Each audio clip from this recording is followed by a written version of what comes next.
Ticketing systems.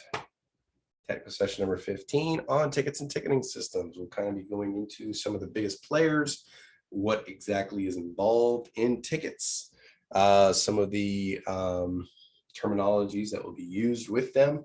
With regards to 1002, you may or may not come across a performance-based question which surrounds a ticketing system. I don't know, did you get that one, Avery? Sorry, can you repeat that? Just start all over. Did you, on your performance-based question for 1002, did you have one that revolved around a ticketing system? Yeah. Okay, there we go.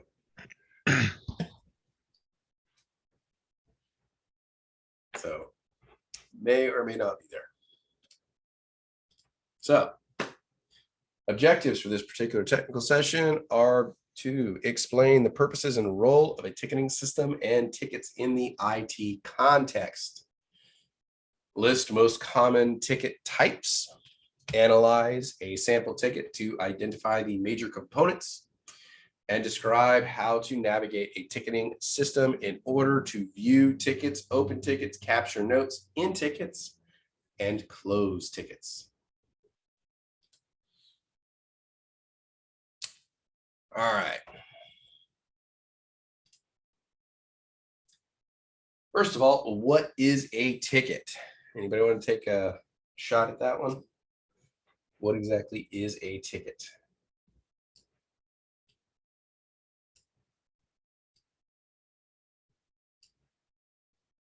Yes, Evan. What the specific task you have to do and get done. Okay. That's starting to push in the right direction. Yes, Mark. A documented request for help. Documented request for assistance. There we go.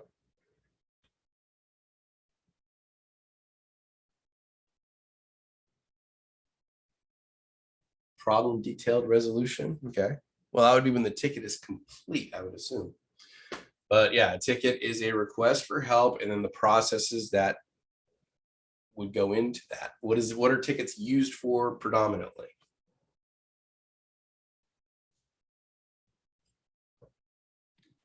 To keep track of problems. Okay. Why wouldn't we use something else like email?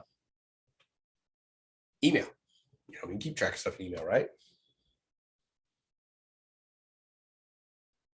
Or spreadsheet.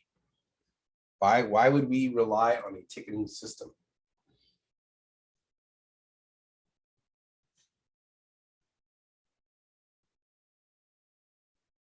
Correct me if I'm wrong, but we don't use email or spreadsheet like you said because it's only used for one singular purpose. It's only used for the email, and spreadsheet is only for spreadsheet.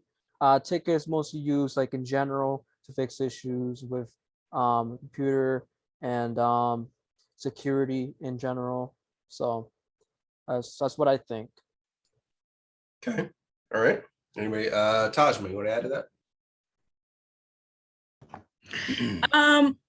I would just say tickets are more like kind of like formal, like say you don't use email because if you need to inform everyone about a ticket, then you can include that ticket number and display the ticket through email. And then if not, sometimes everybody just, it doesn't need to be included. Sometimes it's maybe a personal issue or like an issue to a certain area or a certain place or center. And then sometimes the issue could be much broader that could affect everyone. So it just depended, like the tickets don't always need to inform everyone. Okay. I like it, Taj. Nice. Yes, Humberto. Yes, it has to be a database that everybody can access, central access.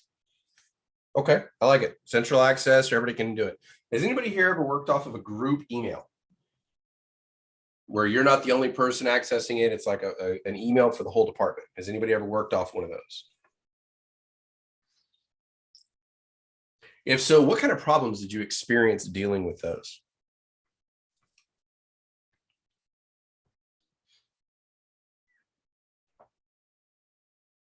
Yes, Felt like spam. Okay. You ever have a case where somebody like accidentally clicks on an email, reads it, and then was like, oh, that's not for me. And then they just moved on, but the email's now read. So nobody knows to go back and check on it. How do you divide up the labor out of email? How do you know what's been followed up on and what hasn't been followed up on? If they make a phone call and they don't send an email follow-up, how do you know it's been taken care of? Working out of group emails for something like this seems like a good idea out of the gate, but quickly you learn that issues fall by the wayside and you get a lot of missed opportunities with customers. What about a group spreadsheet? Everybody has access to it. You can put the, all the information in the spreadsheets and stuff like that.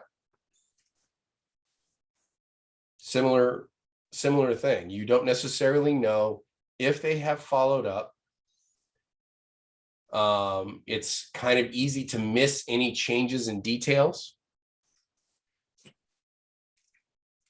But with regards to a ticketing system, it's all centrally located and you can tell when changes have been made and you can kind of update that process along the way. And then wonderfully, many of these ticketing systems will send out emails to the appropriate people based on any relevant changes.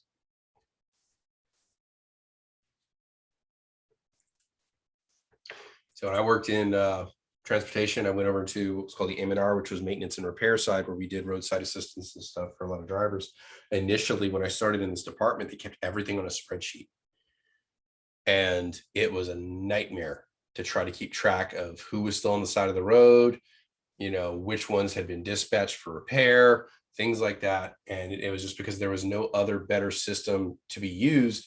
And as it is such a niche market, there was only like 3 companies in the entire country that did this stuff for nationwide fleets.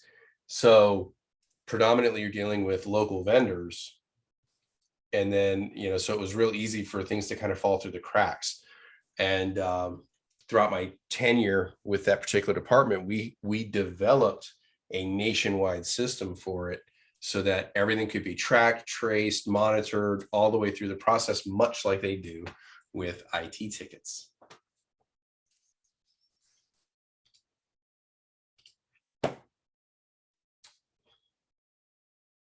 We just kind of talked about this one. If you do it by email, say you don't have a group email and you're handling it by individual emails. This one brings up a great issue. What if the team member leaves? Like they quit the company. Now there are some things IT can do. They can give you access to somebody's email. When I joined the department for M&R, they literally downloaded all the emails to my predecessors from my predecessor's account to mine so I could do backwards research for any accounting issues and stuff. So that's one thing you can do. But for current issues going on, if the person leaves for the day and they were assigned some tasks, how do you know if they were taken care of? It's too easy for things to fall by the wayside when utilizing just email.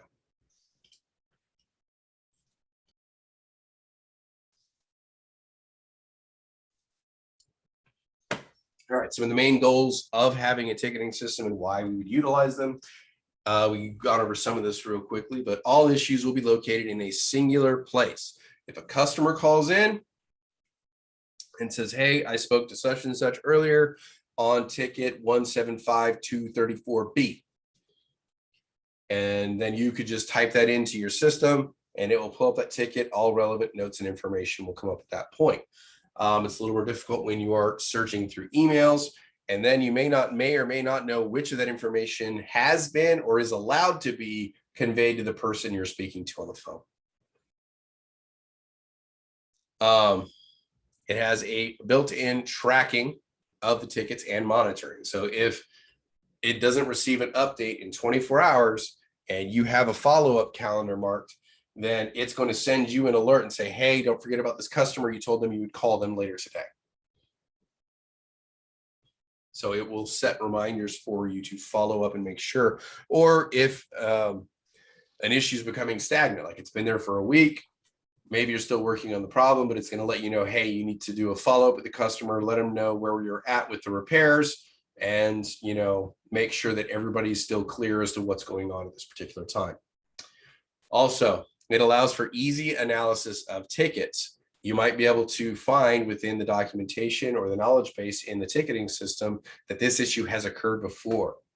And so it will give you a quick synopsis and a way to troubleshoot it and fix it if it is the same issue. It also helps you to prioritize your workflow, because a major component of what we will do as IT service specialists is triage or find the level of importance with regards to our tickets.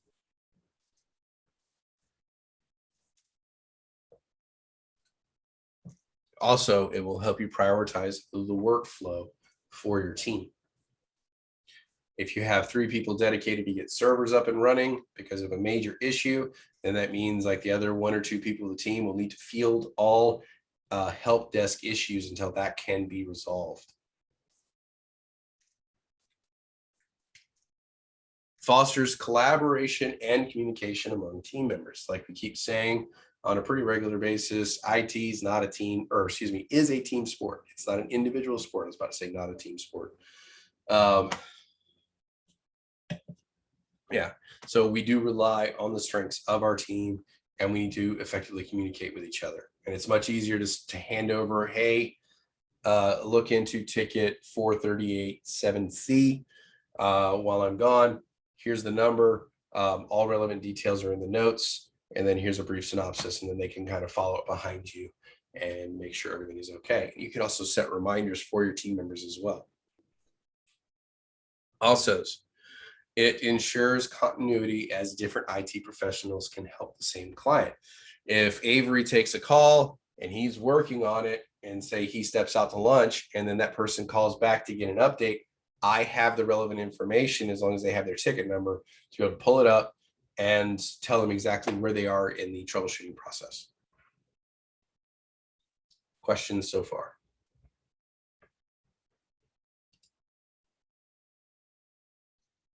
I think Tajma has a question. You have a question, Tajma? No, my hand is just still up from earlier. I'll lower it. Gotcha.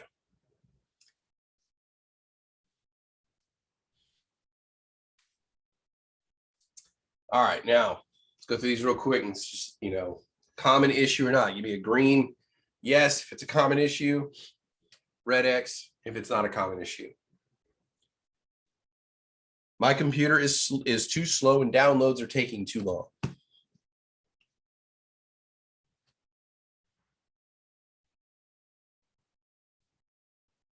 Pretty solid consensus on this one. That is one you do hear a lot. Even when things are running normally, people still have expectations of instantaneous downloads, and that doesn't necessarily happen. All right, Wi-Fi keeps disconnecting. Is that a common one or not a common one?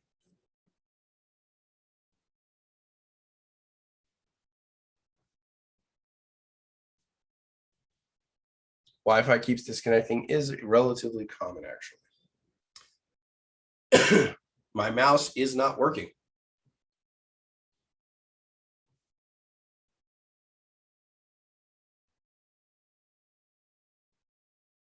Okay. Now, if I change that and said my touchpad is not working, does that change the answer? Yes. All right. Mice are pretty simple devices. It is rare for them to actually stop functioning, so it is usually software related, or somebody was mean and put clear tape on the bottom of their mouse. Always check for that.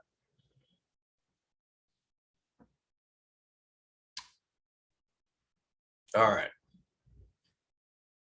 I can't log in. Is that a common one or not so common?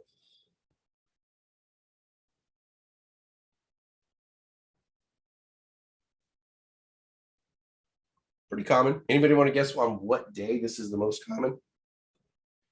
What day of the week? Monday. Monday. Why would that be? Why Monday? Everybody hates Happy Mondays. weekend. Happy weekend. What'd you say, Alan? Oh, I say everybody hate Mondays. There is that. There is that. Although I will have to admit, I do have a pretty high job satisfaction currently, so. But usually what happens is people change their password on a Thursday or a Friday, and then they go home for the weekend and they remember their old password, but not their new password. And so they're trying to put in the old password and can't remember what the new one is. And so Mondays tend to be the most common days for that.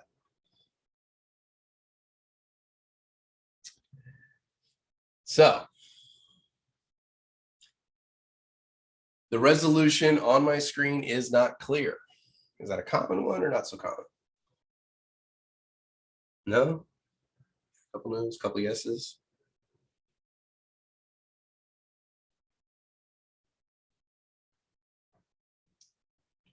I would say this one, though it can be an easy fix, it's not exceedingly common unless somebody has moved desks or something along those lines in the process, or changed out hardware, something along those lines. All right, printer is not printing. Common or not common? Yeah. Extremely common. This is an extremely common one. Like, troubleshooting printer issues will take up a very high percentage of your help desk issues. They just happen to be that way, especially when you're dealing with network printers and stuff like that. It's going to be a good portion of your time. All right, sound on my computer is not working. Yes, Mark, that is the first thing you ask. Sound of my computer is not working. Is that a common one? Maybe not really in an enterprise setting. I mean, I didn't use my speakers on my computer that much in an enterprise setting. So if you're dealing with people like working from home and stuff like that, I could see that a lot, but I didn't really run into this much in the office settings. Granted, we weren't doing Zoom calls and video conferencing a lot at that time either. So that has really kicked up in the last year and a half, 2 years. Seen a lot more video conferencing rather than travel or even coming into the office for the most part. I accidentally deleted some files that I need, and I forgot to back up my data. Is this a common one?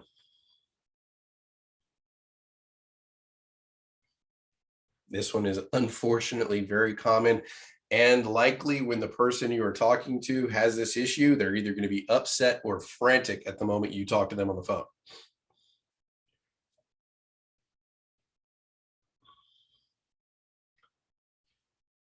My computer keeps shutting down and restarting. Is that a common one?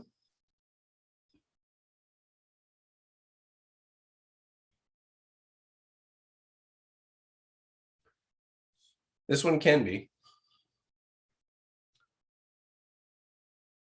And lastly, the keys on my keyboard are sticking.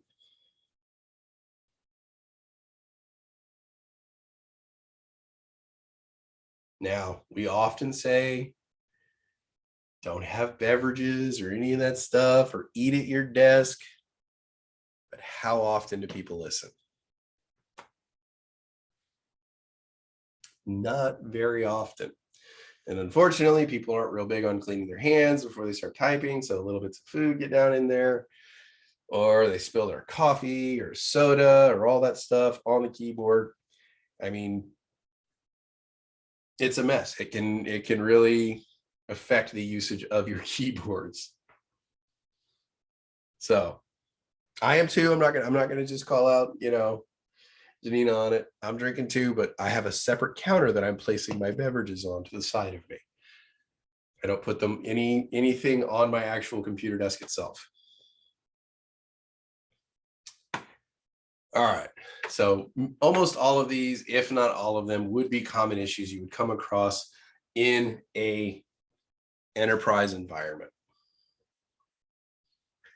So now when we're logging a ticket, There's some key things we want to be aware of. One is the ticket number, which is the actual, the actual number on this will depend on your particular system or company or, the time, however, whatever numbering system they tend to utilize for this particular thing.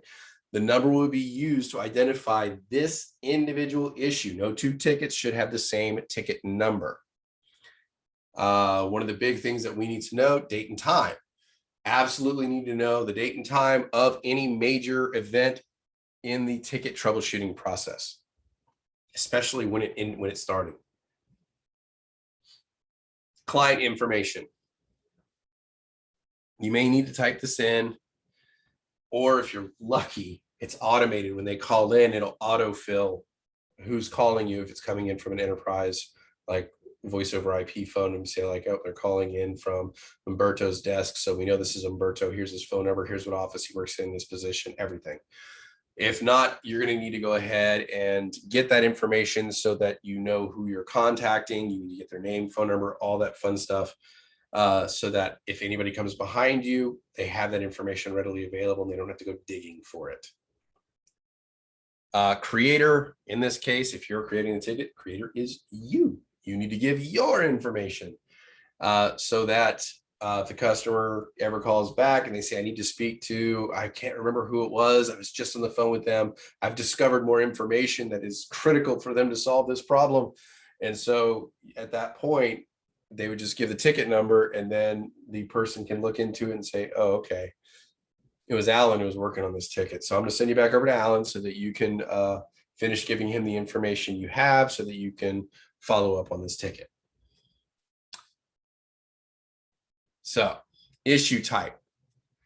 This is likely a drop-down menu and can be a frustrating endeavor when you are new to the process, because there are many instances where when you're dealing with something, it can fit into multiple buckets. So here you kind of have to use best judgment and experience to determine which bucket to put these in, because it may only give you like 10 or 15 choices, and it may be that it fits into multiple, and it may be that none of them really line up with what's going on. So you're going to have to do a best fit. So that would be your issue type. All right, ticket source. How did you become aware of the issue? Was it a call-in? Was it an email? Did the person walk over to your desk screaming frantically? All of this information would be good to know. Did they just go onto the ticketing system and submit the ticket themselves? Summary and description, you basically is what it says it is. You're giving a basic rundown as to what the issue is, and you just have to have the essential information as part of this ticket at this point. Excuse me. Priority level. Is this urgent? Does your company use levels for the different types of issues? Because they could say low, medium, high. They could say level 1, 2, 3, or 4. So depending on the ticketing system and the company you work for would determine how you would set that priority level. Status, is it new? Is it open? Is it resolved? Resolved doesn't mean closed. Closed is a different thing. So is it resolved or is it closed? Work log. What has occurred since the opening of this ticket? This is where you're going to have your ongoing documentation as to what you're doing to try to resolve this ticket throughout the troubleshooting process. If you try something and it doesn't work, you need to document that. So the person who comes behind you, if they have a similar issue, knows that maybe that isn't the best approach to go down. Maybe I should skip over it and go to this, step 5, which actually worked. So you need to document your process as you go. You don't need to write a whole novel. I mean, it just needs to be pretty concise, and take care not to make abbreviations and things like that. Spell things out, because abbreviations can mean different things to different people, and it can lead to confusion as to the actual information you're trying to convey.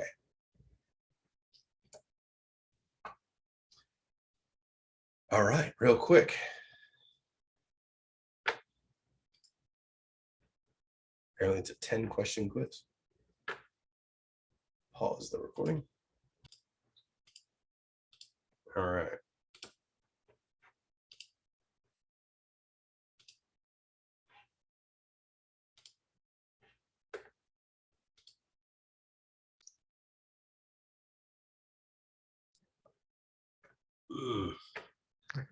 You were live. Thank you. Excuse me. All right. So these are the most popular companies dealing with ticketing systems that you will come across. Zendesk and SolarWinds, Teamweaver. Those tend to be some of the absolute most popular, although you will hear Salesforce, which is used by Generation. And then Freshdesk and Teamwork Desk. You know, these are just some of the companies out there making them. I do highly recommend kind of going and possibly looking at tutorials from these companies. You'll probably find 4 or 5 minute YouTube videos or something along those lines. Just looking at what their systems look like, how they look. If you're in an interview with a company for IT help desk, be curious. Ask them, you know, hey, what kind of software do you use for your ticketing systems? So that you can get a head start on the research. Or if you've done a couple of these companies, you're like, oh yeah, okay, I'm familiar with that. You know, I've seen a tutorial on or two. Don't say I'm an expert unless you really are, but if you've watched some videos on it, maybe played around with it a little bit, you know, yeah, I'm familiar with it. So it might give you a leg up on your competition. Here we go. Here is a quick tutorial video on Freshdesk. Stop sharing that real quick.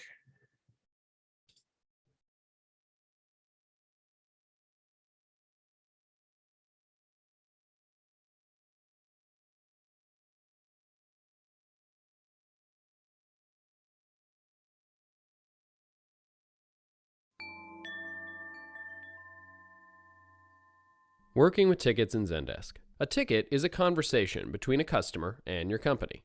Unlike other conversations, however, a ticket is a conversation which can be solved. Let's see how it's done. Whenever a customer contacts you through one of the 8 Zendesk channels, a ticket is created automatically and can be found here in your views. Views are customizable collections of tickets. All new tickets show up here in the All Unsolved Tickets view. Solving tickets involves 2 basic activities: organization and conversation. First, organization. Every Zendesk ticket has a requester and an assignee. The requester is the person who contacted you, usually the customer. The assignee is the person in your company currently responsible for the ticket. You can switch the assignee at any time depending on who is best equipped to solve the ticket, which might be you. Ticket assignment is an important part of how Zendesk works, and a ticket must have an assignee in order to be solved. The other fields are optional, but help with organization and workflow automation later on. For more on that, follow the link at the end of the video. The conversation happens over here. Reply to the customer, and include any other colleagues by adding them to the CC field. When you submit a comment to a ticket, you also choose its status. The status of the ticket determines whether it needs further attention or not. A new ticket means it hasn't been assigned to anyone yet. An open ticket means the assignee still needs to work on it. Pending means you are waiting on more information from the customer. Solved means, well, solved, you're done for now. If the customer still has a question and responds again to the ticket, Zendesk will automatically reopen it. In this case, it's pending.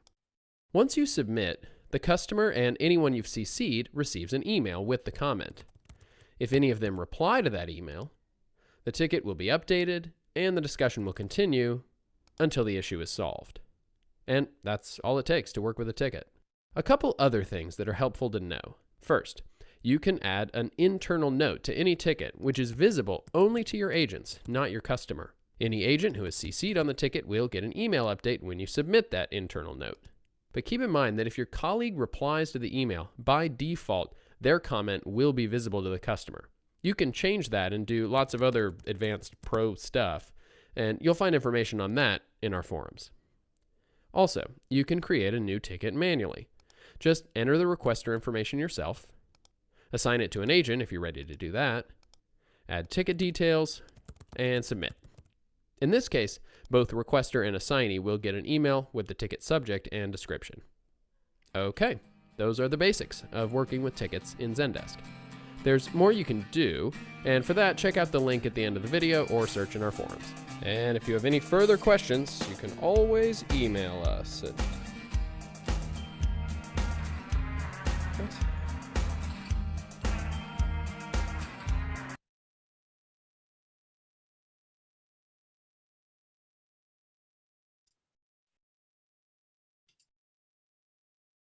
All right. So that was just a quick overview of two of the more popular companies that you may come across with ticketing systems that you may use in your day-to-day life in an enterprise setting. Are there any particular questions so far with regards to this? It's just kind of a brief overview of ticketing systems, what a ticket is, because a good portion of your job will be what's called tackling tickets, which is where you're working on them, trying to move them through the completion process.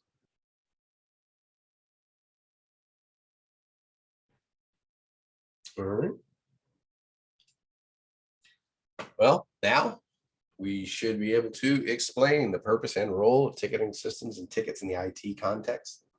List most common ticket types, analyze a simple ticket to identify major components, and describe how to navigate a ticketing system in order to view tickets, open tickets, capture notes, and close out tickets.